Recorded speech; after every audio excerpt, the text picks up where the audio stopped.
أعوذ بالله من الشيطان الرجيم. بسم الله الرحمن الرحيم.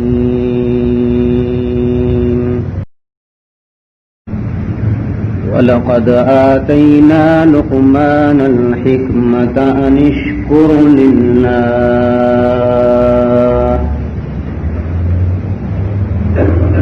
ومن يشكر فإنما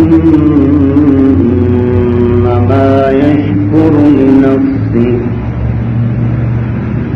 ومن كفر فإن الله غني حميد.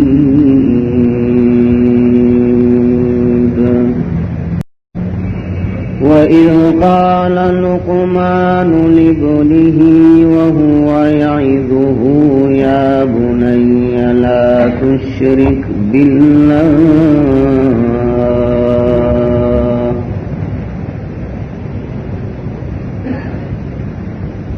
إن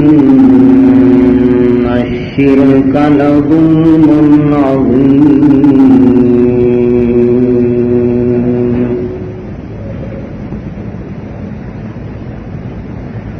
ووصينا الإنسان بوالديه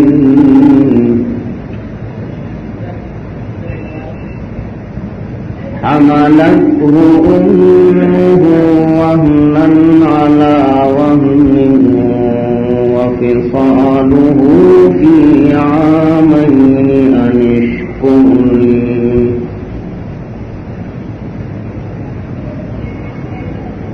أن اشكر لي ولوالديك إلي المصير.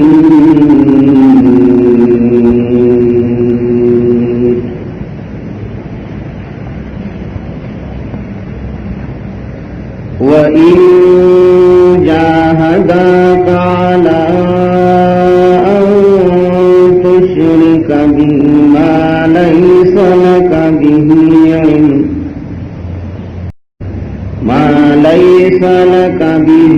علم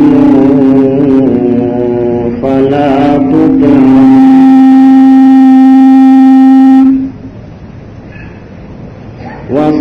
وصاحبهما في الدنيا معروفا واتبع سبيل من أناب إلي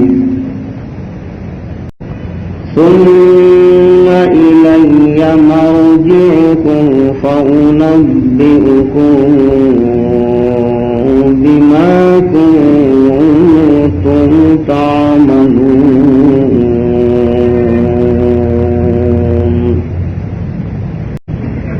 يا بني إنها إن تك مثقال حبة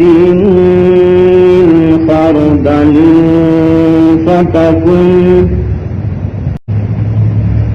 فتكون في صخرة أو في السماوات أو في الأرض يأت بها الله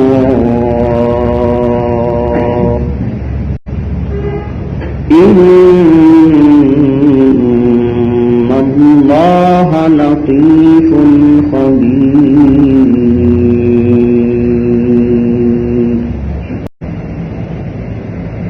يا بني أقم الصلاة وأمر بالمعروف وانه عن المنكر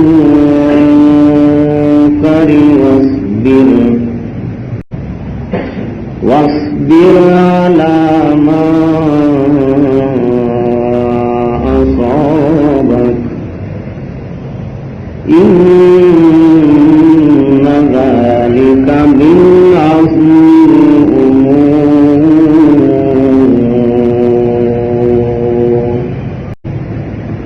ولا تصعر خدك للناس ولا تمش في الأرض مرحا إن الله لا يحب كل مختال جواد